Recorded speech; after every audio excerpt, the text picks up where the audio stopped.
Thank you, Kate, and to the whole Computer History Museum team for having me. I mean, it's an honor to be here, and I'm so glad that you're all here spending a day just learning about programming and what it's like to build things, and hopefully it gets you excited.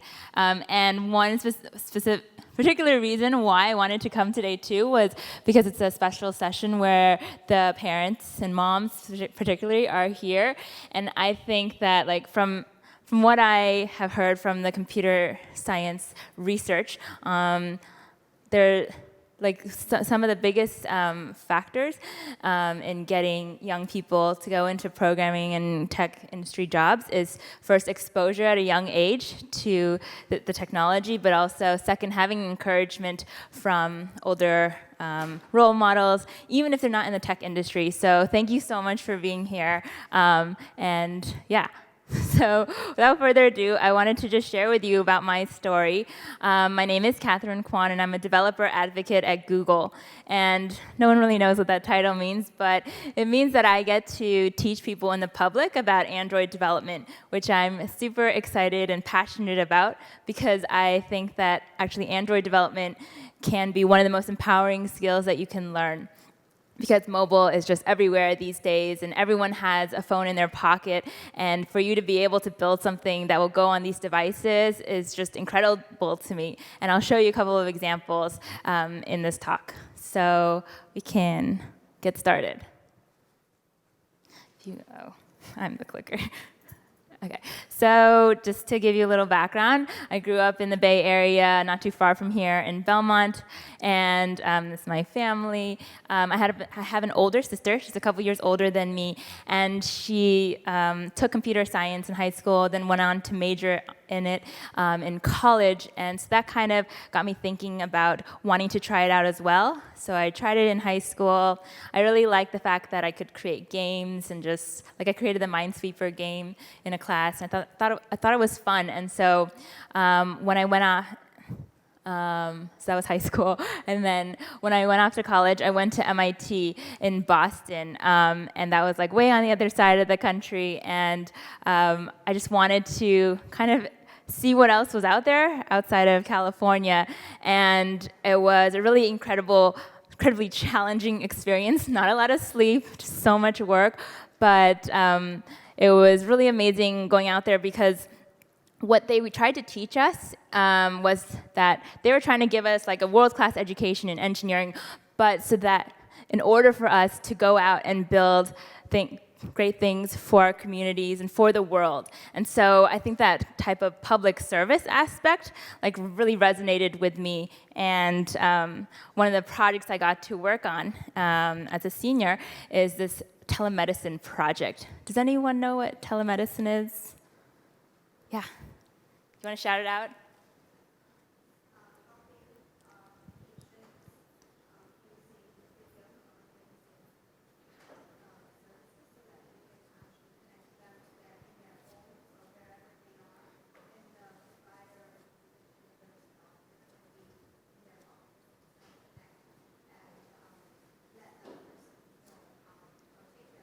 Yeah, exactly. So to rephrase that, that's basically taking someone, a patient, and connecting them to a specialist doctor, even if they're not in the same physical location, and you can use any type of technology, video technology, things like that.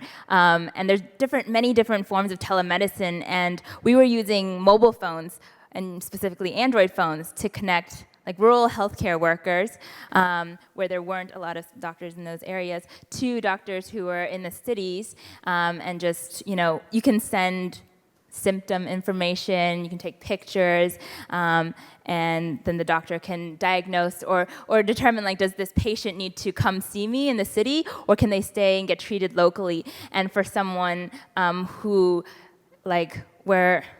and it can save people a lot of time and money if they don't have to travel to go seek that extra care, if they can be treated locally. And so what I learned from this was that the technology behind this mobile app and the website wasn't that complicated, but the fact that it was getting applied to health was just, there were so many different possibilities. You could apply it to radiology, you could apply it to eye care, or dermatology, taking pictures of people's wounds on their skin. and there's so many like really interesting possibilities. And so that's kind of how I started to first get into mobile development and realizing like how amazing Android development could be. So when I graduated, I finished my bachelor's and then stayed for a 5th year for master's. And then I ended up at Google by some luck. And it was a lot of fun. And I joined the Android team. And if anyone's familiar with, how many people have Android devices? Okay, awesome. So hopefully you know that each release of Android is named after like a sweet treat or a dessert. So it started off with C, cupcake, and it goes in alphabetical order. Then it goes to D, donut. Does anyone know what E is? Oh, sorry, sorry, just give it away. E is eclair. How about F?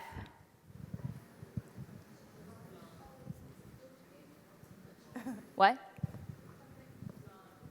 Flan. Close. It's froyo. How about G? Gingerbread. Awesome. H? Honeycomb? Yeah. Yeah. And then I? Ice cream sandwich. J? Jelly bean. K? Kit Kat. The next one's L. Lollipop. Yeah.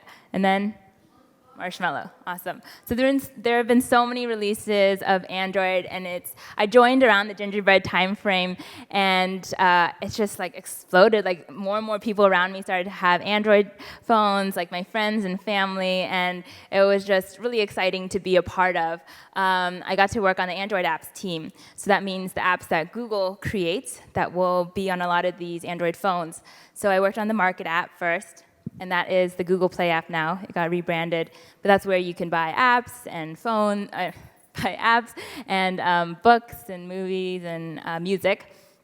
And then I worked on the People app, which is the Contacts app. And then I worked on the Google Keep app, which is a note-taking app. Does anyone use that? Oh, yay, that's so exciting.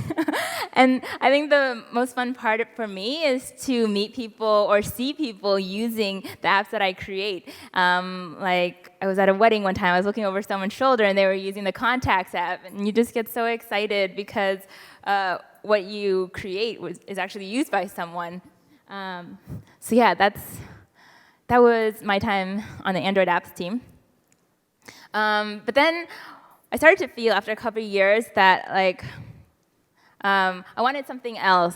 That people around me, they were saying like, oh, Android development's so hard. Like I don't want to do it, or like I don't think I could do it. And I was like, no, like it's not that hard. Like if I can do it, you can do it. And so then I started thinking about education, teaching people about Android development, and the reason why I felt so strongly about like Android as opposed to web or other mobile platforms is because like there's like billions of Android users out there today, and Android is not just phones anymore. It's tablets, watches, TV, cars. It's on all these different platforms. And what that means for someone writing apps is that you can just write it once and then just make slight modifications, and it will work on all these other form factors. You don't have to like learn like a whole new programming language and a whole new way of building apps to like get onto TVs and things like that. So that's why it's really powerful. So then as a developer advocate, I get to create online courses, and these are free. We work with Udacity, and they are MOOC, which is like edX or Coursera. So it's free, and you can just Google search for Android for Beginners course. And this specific course is targeted at people with no programming experience. This was a challenging course to make because traditionally, in order to be an Android developer, you had to have a year or so of Java experience. And so that dramatically reduced the possible people who could be Android developers. And so hopefully, if that all you need now is like to know how to use a computer, know how to use a smartphone, then you can just take this course. And for those of you who are familiar with apps, like what types of apps do you know about? Go ahead, just shout it out. Games, Minecraft.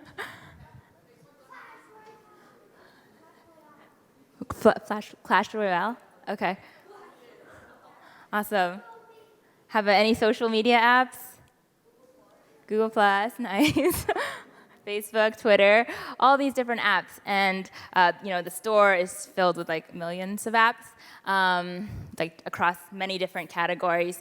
And for someone who's starting off, I can imagine sometimes people might feel like, oh, there's so many apps already out there. Like, what can I build? If you just search for weather, there's like so many weather apps.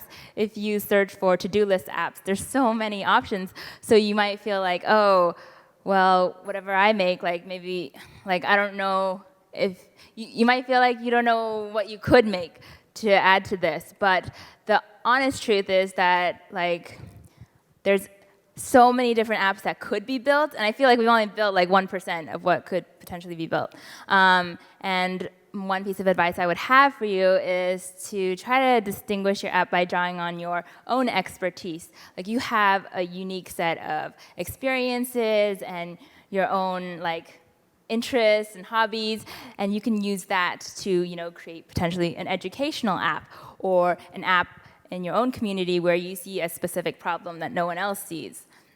So here are some examples. So in the Apps for Good program in Scotland, I think it was for high school students, one high school student created this app called Cattle Manager. And it's because his family owns a herd of cattle. And there was a lot of paperwork involved. And so he thought that he could cut down on that by having an app that tracked the attributes of each cow. I thought this was like a really great use case of how he solved a problem for his own family, and that there's probably other people who own herds of cattle who could also benefit from this. And this is just something that he uniquely was qualified for, as opposed to people in Silicon Valley like trying to build apps for the rest of the world. I think it comes best from the people who know the problem. This was created by one of our students in the Android for Beginners course. This one was created by a mother in Armenia about retinopathy, which is an eye disease that affects newborns in her country.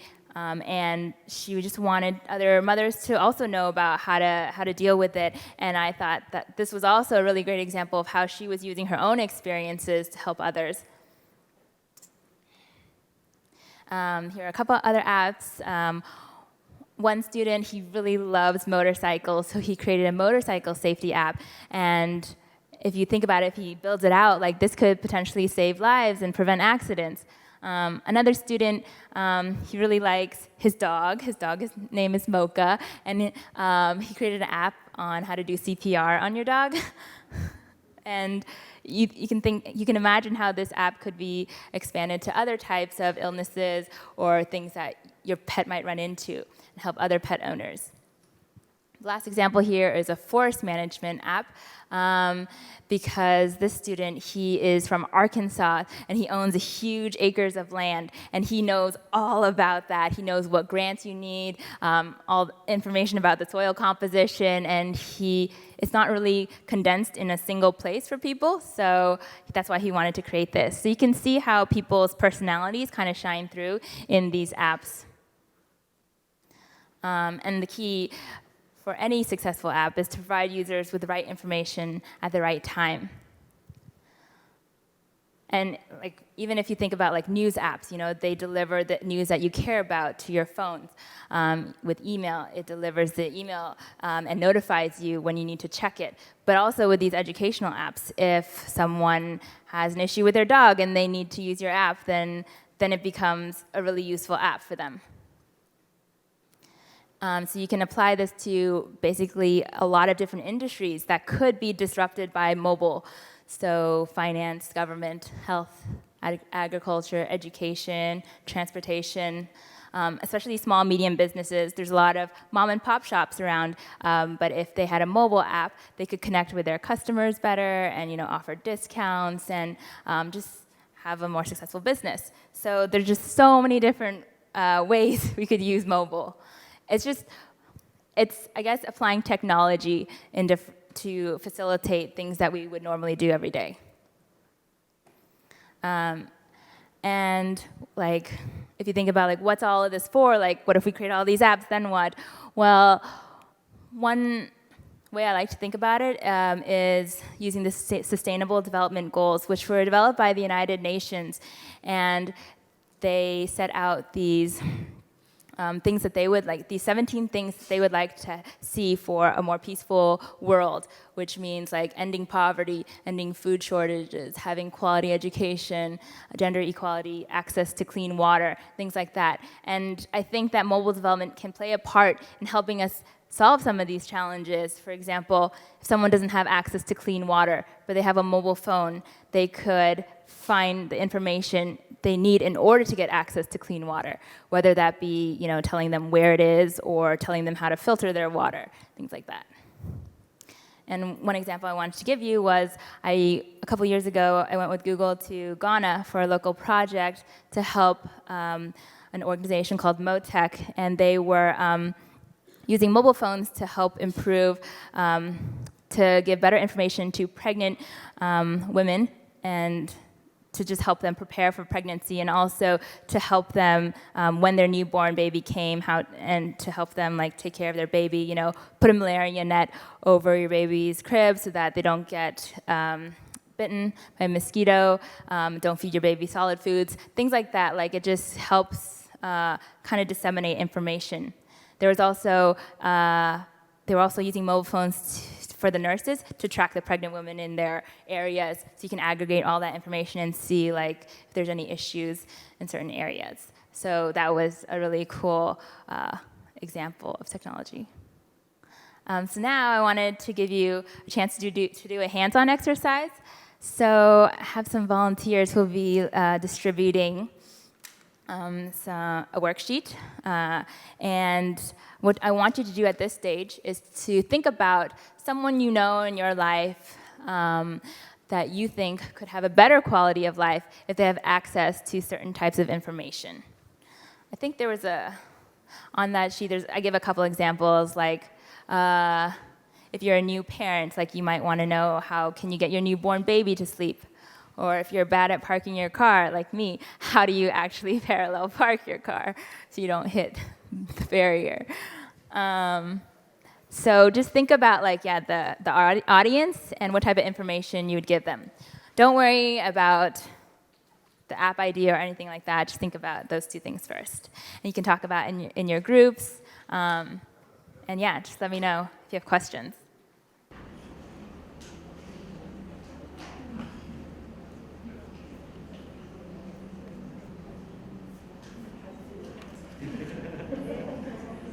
So, what do you want to do? What do you want to know about? You want to know the store? You want to know the news? Maybe make a 49er. See? Think what you'd like, and then figure that out.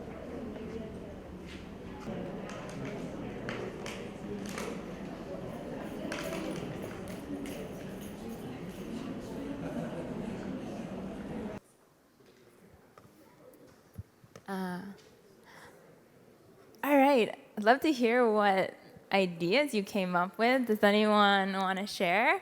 Yeah. Okay, go ahead. For maybe a music student, it could teach music, and if they need help with it, it could play the song to help them understand. I like that. And do you play music? Okay, perfect. So you can use your background. Great work. Some home remedies for ear infection or other cough cold, because sometimes it's so painful and we want to avoid medicine. And some ideas to teach math, science, because nowadays kids need some engaging activities to teach the subjects, like fun app for math, science, and geo apps. Yeah. And same for coding. Yeah, that would be great. And you can integrate with Google Maps or other things on the device to help learn. I've got one over here on this side. Okay, maybe later. Katherine, over here I've got one.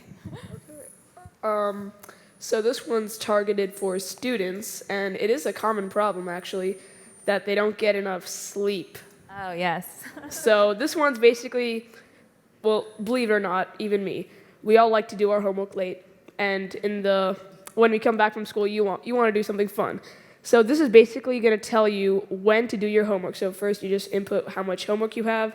It's going to tell you when to do your homework, so you get enough sleep, you have enough fun. It's basically a balance of all. That's awesome.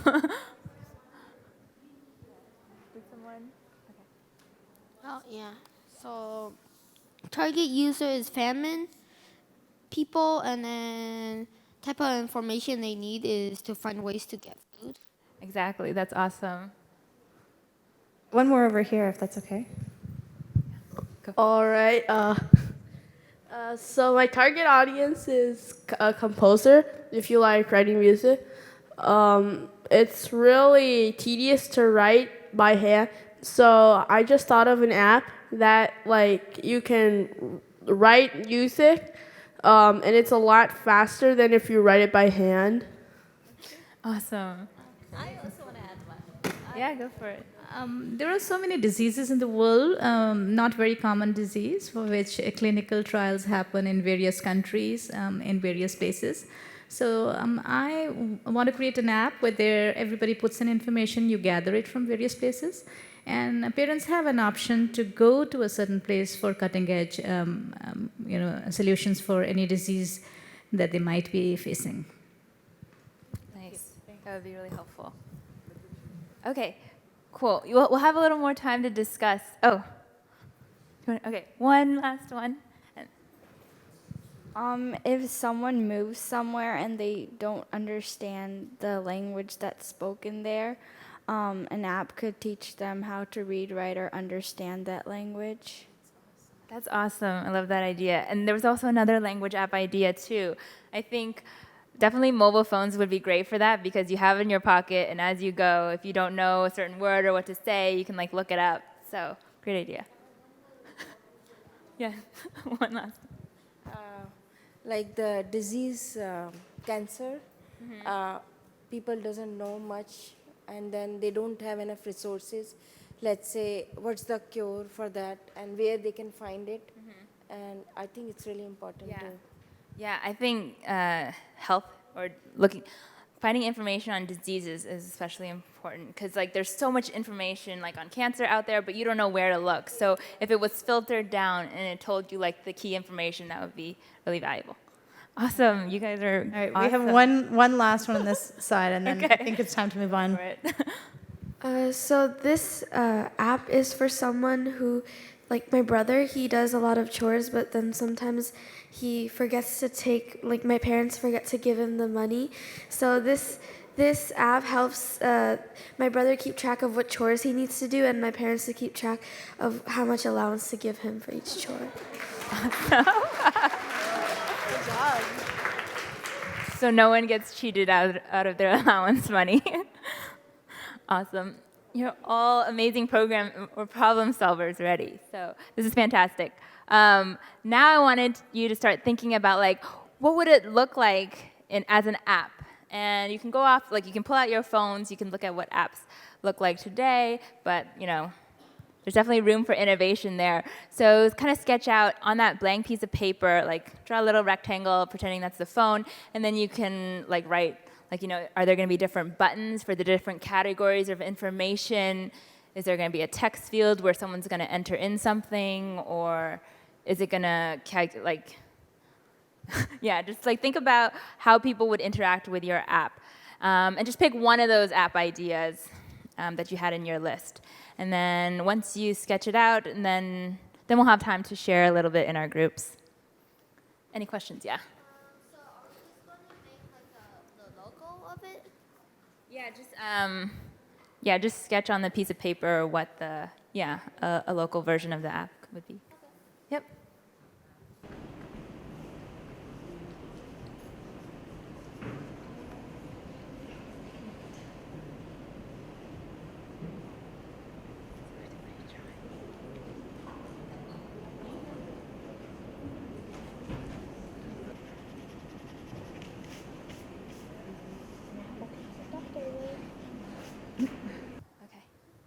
Okay, I wish we could give you more time to sketch, but you can definitely go home and continue to work on it.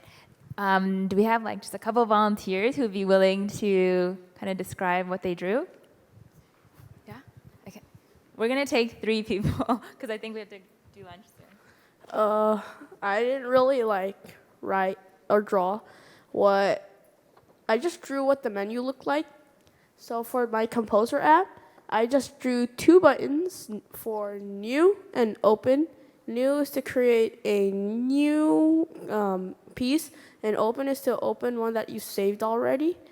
You get to choose which clef you will use.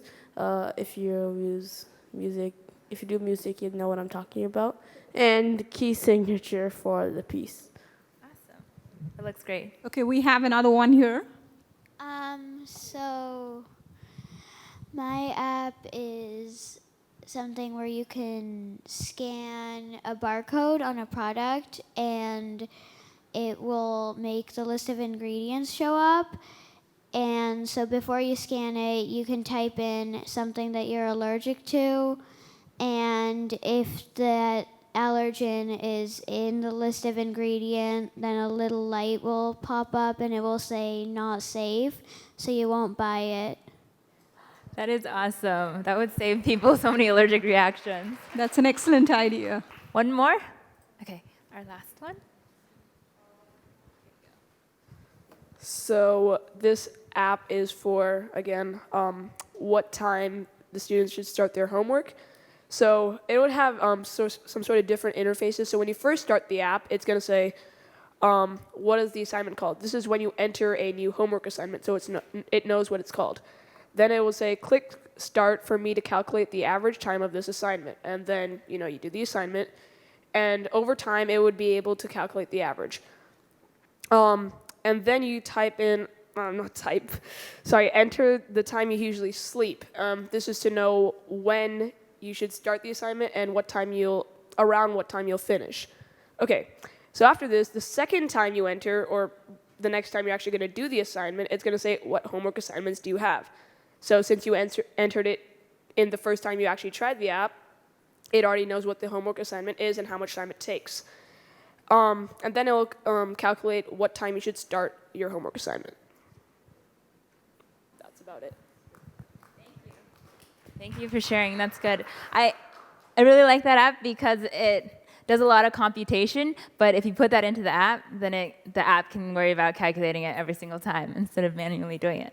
So thank you so much for sharing your ideas. There are so many good ideas, and I hope that you continue to work on these sketches, talk about it with your parents, talk about it with your friends, just see maybe even talk to a potential user and see if they would actually find this useful. You can show them your drawing too, and they can pretend to push the buttons, and you can walk them through what would happen if they push the buttons. And then if you feel ready to take the plunge and start building your app, you can take this free course. Just click on the gray button for the free access, and we're going to walk you through how to build several simple Android apps. And then from there, you can just continue learning and making progress towards the app that you want to build. And now we're going to open it up for a couple questions. So first question? Is this Udacity app? Udacity? Yeah, it's a website. And they just have different courses. Yeah, just search for Udacity, Android for Beginners. Yes. Yeah, so is there any, because they charge, it's a 14-day trial. After that, they basically charge. Yeah, so the paid option that Udacity offers provides coaching support. They give you a certificate. They answer your questions. They do a code review of your project. So that's for paid support. If you just want to take the free courses, free version, that's all the videos and the code samples that Google created, then just do the gray button. Yeah. So any other website? Any other websites? There's tons of online Android courses, and I think the other thing you could do is try learning with a group of people. I know there's local in-person Android classes around at community colleges. There's also meetup groups. If you search meetup.com, those are a little more advanced, but they have Android topics.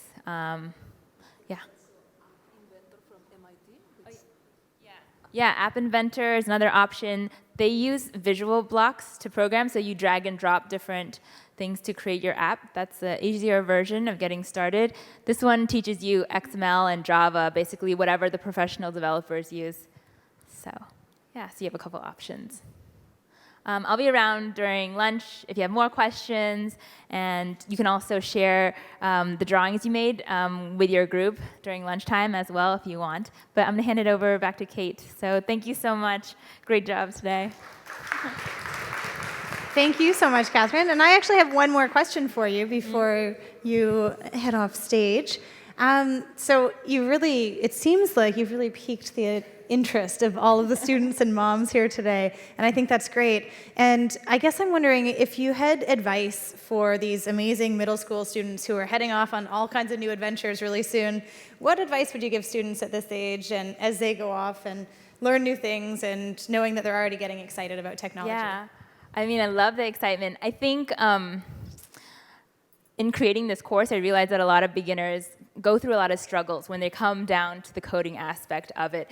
And sometimes it's like a lack of confidence. People don't think that they can do it, or they think it's too hard, or there's all this jargon, really complicated words. The tools are really complex because there's all these buttons and you don't even know what they do. And I just want to let you know that I still feel the same way. I've been doing it for years, like 5 years in industry, like 10 years of my life.